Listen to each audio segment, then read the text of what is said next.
Good morning, welcome to news analysis. నేను జ్యోత్స్న. డిస్కషన్లోకి వెళ్లే కన్నా ముందు వివిధ పత్రికల్లో వచ్చిన వార్తా కథనాలను ఒకసారి చూద్దాం. తెలంగాణ వార్తా పేపర్స్ చూసినట్టయితే ముందుగా ఈనాడులో వచ్చిన కథనాలు చూద్దాం. ఈనాడులో మనకు పైన టాప్లో గనక చూసినట్టయితే రష్యా నుంచి చమురు కొంటే 500% సుంకమట. బిల్లు ప్రవేశపెట్టడానికి ట్రంప్ గ్రీన్ సిగ్నల్ ఇచ్చారు. వచ్చే వారమే ఓటింగ్కు అవకాశం ఉంది. బిల్లును ప్రతిపాదించిన సెనేటర్ గ్రాహం, భారత్ చైనాలపై ఇది తీవ్ర ప్రభావం పడే ఛాన్స్ ఉంది, కుప్పకూలిన స్టాక్ మార్కెట్లు అంటూ రష్యా నుంచి చమురు కొంటే 500% సుంకం వేసేందుకు బిల్లు ప్రవేశపెట్టబోతున్నారు. నెక్స్ట్ వీకే దీనిపై ఓటింగ్ ఉండబోతోంది. ఇలా 500% సుంకం విధిస్తే గనక అంటే రష్యా నుండి చమురు కొన్న దేశాలపై, ముఖ్యంగా భారత్ చైనాలపై ఎక్కువ ప్రభావం పడే అవకాశం ఉంది అని చెప్పేసి ఇక్కడ వార్తను హైలైట్ చేశారు. ఇంకా పైన టాప్లోనే ఈడీ వర్సెస్ దీదీ అంటూ కోల్కతాలో ఐపాక్ కార్యాలయంలో సోదాలపై భగ్గుమన్న బెంగాల్ సీఎం. బొగ్గు కుంభకోణంపై దర్యాప్తులో భాగంగానే తనిఖీలు అంటోంది అటు ఈడీ. ఆ పేరుతో తృణమూల్ సమాచారం తీసుకెళ్లారని మమత మండిపడుతోంది. ప్రతీక్ జైన్ నివాసానికి సీఎం వెళ్లడంతో హైడ్రామా నెలకొంది అంటూ ఈ వార్తనిచ్చారు. ఇక సర్ వెనక పెద్ద కుట్ర ఉంది అంటూ ఈ ఓటరు జాబితాల ప్రత్యేక సమగ్ర సవరణ ఏదైతే ఉందో దీని వెనక పెద్ద కుట్ర ఉంది అని చెప్పేసి నిన్న సీఎం రేవంత్ రెడ్డి మాట్లాడినటువంటి విషయాన్ని ఇక్కడ హైలైట్ చేశారు. పీసీసీ విస్తృత స్థాయి సమావేశంలో మాట్లాడుతూ సర్ వెనక పెద్ద కుట్ర ఉంది అని చెప్పేసి సీఎం అంటున్నారు. ఇల్లు ఆస్తి లేని పేదలకు ఓటు అనేది ఒక గుర్తింపు, దాన్ని తీసేసేందుకే బీజేపీ పన్నాగం పన్నింది. ఫిబ్రవరి 3 నుంచి 9 ఉమ్మడి జిల్లాల్లో బహిరంగ సభలు. తొలుత మహబూబ్ నగర్ జిల్లాలో 1,00,000 మందితో. మున్సిపల్ ఎన్నికల్లో బీఫామ్ ఎవరికిస్తే వారిని ఐక్యంగా గెలిపించాలి. పీసీసీ సమావేశంలో సీఎం రేవంత్ రెడ్డి. ఇక మేడారం జాతరకు రండి అంటూ మాజీ సీఎం కేసీఆర్ దంపతులకు నిన్న మంత్రి సీతక్క, అదేవిధంగా మంత్రి కొండా సురేఖ ఫామ్ హౌస్కి వెళ్ళి ఆహ్వానించినటువంటి విషయాన్ని కూడా ఇక్కడ హైలైట్ చేశారు. నెక్స్ట్ ఆంధ్రజ్యోతి. ఇక్కడ అన్ని మున్సిపాలిటీల్లో కాంగ్రెస్ జెండా ఎగరాలి, పురపోరులోనూ పూర్తి మెజారిటీ రావాలి, మంత్రుల నుంచి నిధులు మంజూరు చేయించుకునే నాయకులే స్థానిక ప్రజా ప్రతినిధులుగా ఉండాలి. ఈ విషయాన్ని చెబితే ప్రజలు మనల్ని ఆశీర్వదిస్తారు. అధికారంలో ఉన్నాం కాబట్టే మన మాట వింటున్నారు, లేదంటే ఫుట్బాల్ ఆట చూసేందుకు పాస్ కూడా రాదు. కార్యకర్తలను గెలిపించడానికి ఇల్లిల్లు తిరుగుతా. జీరాంజీ చట్టాన్ని వ్యతిరేకిస్తూ అన్ని గ్రామ సభల్లో తీర్మానాలు. ఈ నెల 20 నుంచి 30 దాకా నిర్వహణ. ఫిబ్రవరి 3 నుంచి రోజుకో ఉమ్మడి జిల్లాలో సభ. ములుగు సభకు సోనియా, లేదంటే రాహుల్, ఖర్గే, ప్రియాంక. పీసీసీ విస్తృత స్థాయి భేటీలో రేవంత్ అంటూ ప్రధాన వార్తను ఇచ్చింది ఆంధ్రజ్యోతి. ఇక రైట్ సైడ్ పైన టాప్లోనే సాదా బైనామాలకు అఫిడవిట్ అక్కర్లేదు అంటూ సాదా బైనామా దరఖాస్తుల పరిష్కారానికి ప్రధాన ఆటంకంగా ఉన్నటువంటి అఫిడవిట్ నిబంధనను తొలగించేందుకు సీసీఎల్ఏ సన్నద్ధమవుతోంది. దీనిపై 1-2 రోజుల్లోనే పూర్తి స్పష్టతతో ఉత్తర్వులు ఇచ్చేందుకు కసరత్తు చేస్తోంది. ఈ మేరకు మార్గదర్శకాల్లో కొన్ని మార్పులు చేసి ప్రకటన జారీ చేయనుంది అంటూ వార్తనిచ్చారు. పెండింగ్ దరఖాస్తులకు ఆటంకం తొలగినట్టే దీంతో అని చెప్పేసి వార్తను హైలైట్ చేశారు. ఇక షోరూం వద్దే వాహన రిజిస్ట్రేషన్. కొత్తగా వాహనం కొనుగోలు చేసేవారు ఇకపై వాహన రిజిస్ట్రేషన్కు రవాణా శాఖ కార్యాలయానికి వెళ్లాల్సిన అవసరం లేదు. వాహనం కొనుగోలు చేసిన షోరూం వద్దే రిజిస్ట్రేషన్ ప్రక్రియ పూర్తి కానుంది.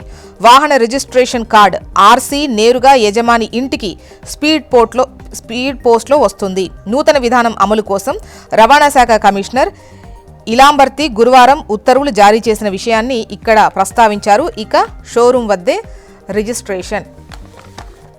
నెక్స్ట్ ఆంధ్రజ్యోతి. నెక్స్ట్ నమస్తే తెలంగాణ.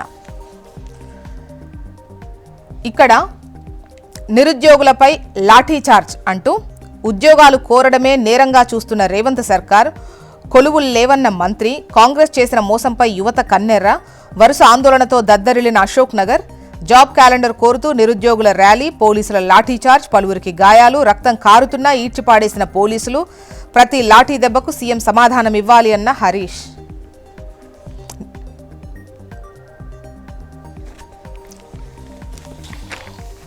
ఇక యాదాద్రి పవర్ఫుల్ అంటూ సాకారమవుతున్న కేసీఆర్ కళ.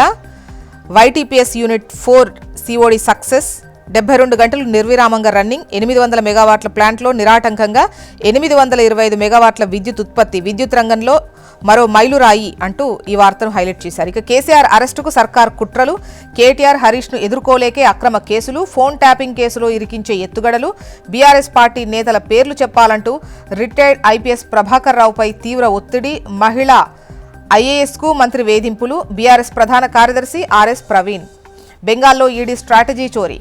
నిన్న ప్రత్యర్థుల బ్లాక్మెయిలింగ్కు ఈడీ, ఇప్పుడు విపక్షాల వ్యూహాలను కొట్టేయడానికి టీఎంసీ స్ట్రాటజిస్ట్ ఐపాక్ ఆఫీస్పై దాడులు. తమ ఎన్నికల వ్యూహాన్ని చోరీ చేశారన్న దీది. నెక్స్ట్ ఏపీ వార్తా విశేషాలకు వద్దాం.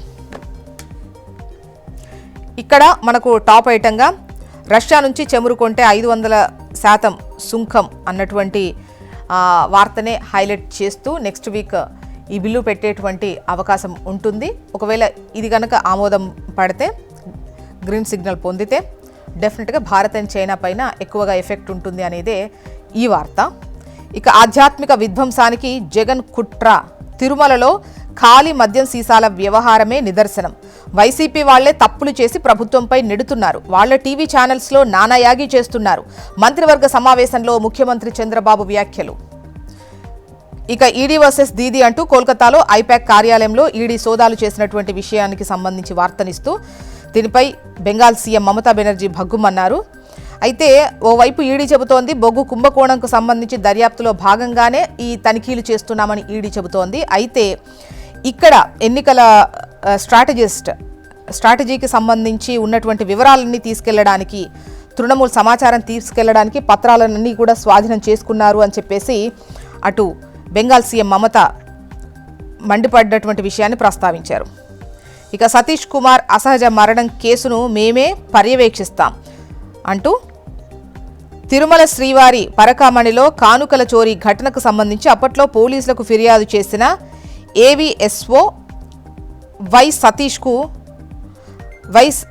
సతీష్ కుమార్ అసహజ మరణంపై సిఐడి దర్యాప్తులో పలు అంశాలు వెలుగులోకి వచ్చాయని హైకోర్టు వెల్లడించింది. ఈ నేపథ్యంలో అభియోగ పత్రం దాఖలు చేసే వరకు కేసును తామే పర్యవేక్షిస్తామని తేల్చి చెప్పింది. ఏసీబీ దాఖలు చేసిన నివేదికల ప్రకారం పరకామణిలో చోరీకి పాల్పడ్డ రవికుమార్ ప్రభుత్వ ఉద్యోగి నిర్వచనం పరిధిలోకి వస్తారని స్పష్టం చేసింది. నెక్స్ట్ ఆంధ్రజ్యోతి. ద్రోహి ఎవరు అంటూ రాయలసీమ ఎత్తిపోతలపై వైసీపీ రచ్చ. నిజాలు వదిలి నిస్సిగ్గుగా అబద్ధాలు. ఆది అంతం జగన్ హయాంలోనే. 2020లో మొదలు 2021 జూలై 7న ఎన్జీటీ స్టే. ఆపై 3 ఏళ్లు అధికారంలో ఉన్న ముద్దు నిద్రే. స్టే వెకేట్ చేయించడంలో జగన్ విఫలం. ముందే ముచ్చుమర్రికి చంద్రబాబు శ్రీకారం. అక్కడి నుంచి వరద జలాలు ఎత్తిపోసేలా పథకం. అది కొనసాగిస్తే క్రెడిట్ దక్కదన్న జగన్ దుగ్ధ.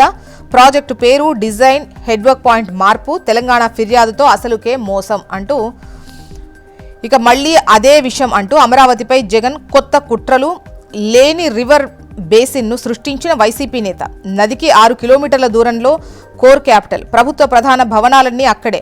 కరకట్టకు 100 మీటర్ల వరకే రివర్ బేసిన్. అయినా కొత్త వాదన మొదలుపెట్టిన జగన్ అంటూ ఈ వార్తనిచ్చింది ఆంధ్రజ్యోతి. నెక్స్ట్ సాక్షికొద్దాం. సంజీవని తాకట్టు అంటూ రాయలసీమ, నెల్లూరు జిల్లాలకు రాయలసీమ ఎత్తిపోతల ఇన్సూరెన్స్ లాంటిది. ఇలాంటి పథకాన్ని చంద్రబాబు తన స్వార్థ ప్రయోజనాల కోసం తాకట్టు పెట్టారు అంటూ గుక్కెడు నీళ్ల కోసం అల్లాడుతున్న ప్రజల గొంతు తడపాలన్నదే మా తపన, తాపత్రయం. సీఎం చంద్రబాబుతో ఏకాంతంగా సమావేశమై ఈ పథకాన్ని ఆపేయించానన్న తెలంగాణ సీఎం రేవంత్ రెడ్డి. రేవంత్ రెడ్డి వ్యాఖ్యలను బాబు ఖండిస్తారని, రాష్ట్ర ప్రయోజనాలను పణంగా పెట్టారని అందరూ ఆశించారు. కానీ బరితెగించి రాయలసీమ ఎత్తిపోతల అవసరమే లేదన్నారు. జల వనరుల మంత్రితోనే ఆ మాట చెప్పించారు. తద్వారా తెలంగాణ సీఎం రేవంత్ రెడ్డి చంద్రబాబు రహస్య ఒప్పందానికి అధికారికంగా ఆమోద ముద్ర వేసినట్టయింది. ఇప్పటికైనా రాయలసీమ ఎత్తిపోతల పనులు ప్రారంభించాలని, లేదంటే ఉద్యమిస్తాం. మేం అధికారంలోకి రాగానే వాయు వేగంతో పూర్తి చేస్తామని జగన్ స్పష్టీకరణ. ఇక ఈసారి 500% సుంకం. రష్యా నుంచి చమురు కొంటే సుంకాల మోతే అని హెచ్చరిస్తున్నారు ట్రంప్. మొత్తానికి ఇవి ఇవాళ వివిధ పత్రికల్లో వచ్చినటువంటి వార్తా కథనాలు. ఇప్పుడు ఒక చిన్న బ్రేక్ తీసుకుందాం. బ్రేక్ తర్వాత డిస్కషన్లోకి వెళ్దాం. Stay tune.